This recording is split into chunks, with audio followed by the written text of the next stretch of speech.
खुलुमबाय बयखौबो बिटिआरआव गोदानै गामि सोसनजानाय राङापारा हालामनि सिङाव थानाय उरिलगा दरसे बर' गामिया बिटिआरआव गोदानै सोसनजानायखौ लानानै उरिलगा गामिनि रायजो राजाफोरा बिटिआरनि सीएम मानाव गेदेर प्रमद बर' बिथांखौहाय मैयानि सानाव बरायनाय हाबाफारि लादोंमोन। दा बे बरायनाय हाबाफारियावहाय बिटिआरनि सीएम मानाव गेदेर प्रमद बर' बिथांजों लोगोसे एबसुनि गाहाय आफादगिरि मानग्रा दिपेन बर' बिथाङाबो बाहागो लाफैदोंमोन एबा नुजाथिफैदोंमोन। मैयानि सानाव आङो एबसुनि गाहाय आफादगिरि मानग्रा दिपेन बर' बिथांजोंहाय माखासे मोगा-मोगि लानाय जादोंमोन एबा मानग्रा दिपेन बर' बिथांनियावहाय आङो माखासे सोंथि सोंदोंमोन।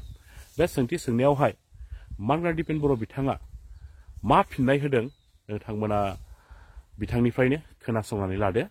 बर' साहित्य বা আপসু they have come to a reasonable conclusion যে আমাক আত্মনিয়ন্ত্ৰণৰ অধিকাৰ লাগে, আমাক সুকীয়া ৰাজ্য নালাগে। আগতে আপসুৱে কৈছিল 10% বড়ো মানুহ থাকিলেও আমাক গাঁও লাগে, এতিয়া আপসুৱে কৈছে 100% বড়ো মানুহ থাকিলেহে আমাক গাঁও লাগে। 100% থানাই যে বড়ো গামি বেও কোনো ডিসপুট দিয়া। বড়ো সাহিত্য বা আপসু they have come to a reasonable conclusion যে আমাক আত্মনিয়ন্ত্ৰণৰ অধিকাৰ লাগে, আমাক সুকীয়া ৰাজ্য নালাগে।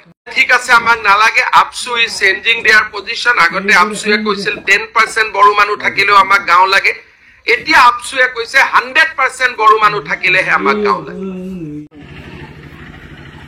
100% থানাই যে বড়ো গামি বেও কোনো ডিসপুট দিয়া আর বিয়ে ক্লিন কন্ডিশনা যাবে बे आरो मेजरिटी ट्राइबल पपुलेशन नानै बुंनायनि जि टार्म्स अफ रिफरेन्स थांनाय बिटिसिनि समावबो बिनो फैदोंमोन, जेराव 95 डिस्पुटेड विलेजनि खोथाया फैदोंमोन। दिनैबो 50 एन्ड एबभ 50 निफ्राय 100 सिम जेसेबां दङ बे गामिफोरखौ थिसननायनि थाखाय बिनि आलोचनायाबो जादों। आरो साथिखान गामियाव जेराव जोंनि पपुलेशना 50, 60, 70 दङ बे गामिफ्राबो हाबदों। दा बेखायनो गिबि मन्थ्रिया गावनि स्टेटमेन्टजों गोबां खोथाखौ एनालाइज खालामनो थांनायाव बिथाङा बेखिनि खोथाखौ बुंदों, किन्तु बास्तबा जाबाय जे एफआरसि एरिया 100% बर' थानाय बेयाव कोनो डिसपुट गैया। फरेस्ट भिलेजाव 10-20% गुबुनारि दङ आरो दिनैथ' बिराद जोङो माने मान होनांगोन। आं बिथांमोननि थाखाय धन्यबाद होनानै बिथांमोनखौ आखाइ खबनोबो खावलायदों जे आदिबासी उरिलगा गामियाव जायफोर गामि न'खरफ्रा हाबसनदों बिथांमोना दिनै बरायनो फैदों, वेलकाम खालामनो फैदों। दा बेखायनो रेभिनिउ भिलेजाव जि प्रब्लेम दङ जे 60%, 50%, बिल' 50% बा 80% बे गामिनि सोनायनि थाखायबो सावरायनाया सोलिदों। गोबाङा आपत्ति गैया, जेराव आपत्ति दङ बिनि थाखाय डिसकासन जादों। जेराव आपत्ति गैया बे बिटिआरआव हाबगोन, खारन बिटिआरआव ट्राइबेलनि राइटआ मेक्सिमाम लेभेलाव दङ आरो नन ट्राइबेलनि राइटखौबो बेयाव मोनसे इकुवेल स्टेटास होनानै दोनदों। बेयाव रावनिबो राइटनि कनफ्लिक्टनि बाथ्रा फैया। दा बेखायनो गामि सोसननाया कन्टिनिउवासलि सोलिदों। आरोबाव इमिडियेटलि बिटिसि बिसायख'थिनि सिगां सिगां गामि हाबनाया मोनसे रोखा पर्यायाव फैगोन, आरोबाव गामि थिसननाय जागोन। बे गामिफोरखौ जे दा थिसनबाय साथिखान गामि बिटिसिनि बिसायख'थियाव बिटिआरआव बिथांमोना भट होनो मोननांगौ, समस्ति बारायनांगौ, बिनि थाखायबो जोङो परिकल्पना खालामनानै खामानि मावगासिनो दङ।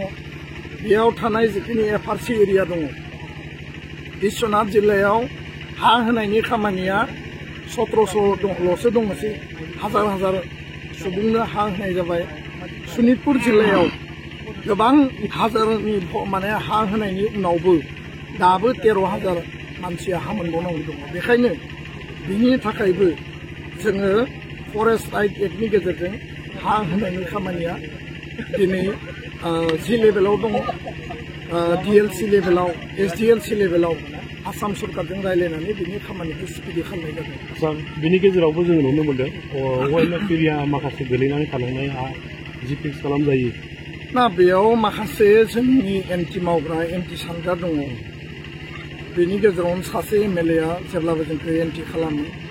बिनि गेजेरावनो माखासे आरटिआइ कर्मि नानै जाय गावसोरनो क्लेम खालामो बिथांमोना जोंखौ एन्टि खालामबोदों गुबुन गुबुन लेभेलाव, मालाबा नेशनेल ट्रिब्युनेलाव, मालाबा कर्टआव केस होनानै दोनदों।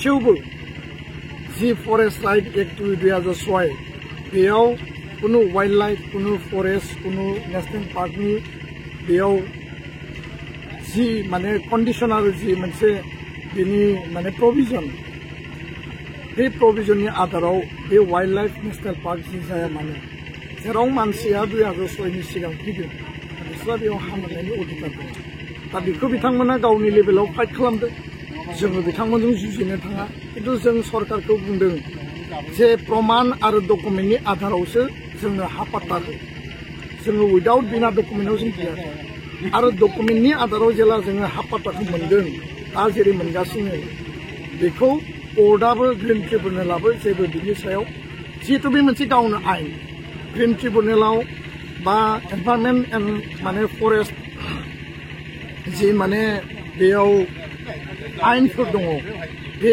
आइना थाबाबो जिहेतु फरेस्ट राइटिंआबो मोनसे आइन बे आइना बेयाव जेब्लायबो प्रযোज्य जागोन गुबुन मोनसे खोथाया जाहैबाय जे सनितपुर बिश्वनाथ सारा आसामनि बर' मिडियाम स्कुल बिटिआरनि बर' आरो असमिया मिडियाम स्कुल प्रभिन्सियेलाइजेसन खालामनायनि थाखाय बे मोनसे फाइनाल स्टेजाव दं सरकारजों रायज्लायबाय थादों आरो बे उरुएलगा माइनावस्रि अनसुमै ओरै नोङो बातासिपुर मिलन जेसेबां दङ आं नामखौ लाजोबनो हायाखै बेखौ लानानै आरो जोंहा बितर्क जानांगौनि खोथा गैया एलपि एमइ हाई स्कुल जोङो बेखौ केटेगरिकेलि सोसननायनि थाखाय प्रभिन्सियेलाइज खालामनायनि थाखाय खामानि मावनाया सोलिबाय थादों आरो खोब खम समनि गेजेराव नैबे बाजेट सेसनाव मोनसे मोजां फिथाइ रिजाल्ट फैगोन होननानै जों मिजिंथिदों ओंखायनो एबसुआ बर' जातिनि सेनापतिनि खामानिखौ मावदों जातीयताबादनि सेनापति आरो सरकारा सरकारनि जौगानायनि थाखाय खामानि मावगासिनो दङ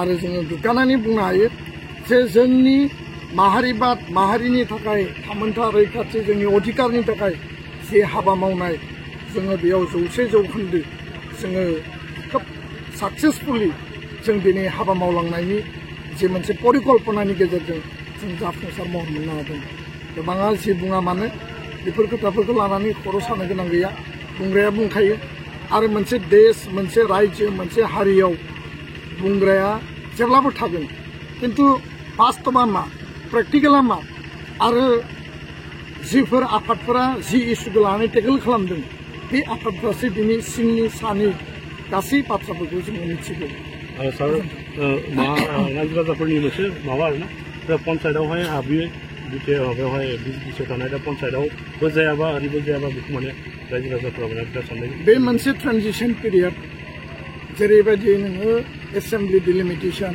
पार्लियामेन्ट डिलिमिटेशन दा पन्सायतनि डिलिमिटेशननि मोनसे लास्ट स्टेज बिनि नटिफिकेशन जानांगौ बिनि उनाव पन्सायत इलेक्शन खुंगोन पन्सायतआव जोङो बेखायनो बुंदों जे बे एरिया जोंनि प्रप'ज एरिया आरो बेखौ पन्सायतआव सोनायनि बाथ्रा गैया आरो गंफा गंनै पन्सायतआव हाबलाङोब्लाबो बेखौ जोङो उनाव डिनटिफाइ खालामनानै राज्यपालनि गेजेरजों बेखौ जोङो लाफिननायनि सम्भाबना दा बिनि गासैबो माने प्रसेसा दङ दा बेखायनो जोङो बुंदों जे पन्सायतआव बे ओनसोलारि गामिफोरखौ सोनाङा माखासे डिस्टेन्सआव जोंनि सेटेलाइट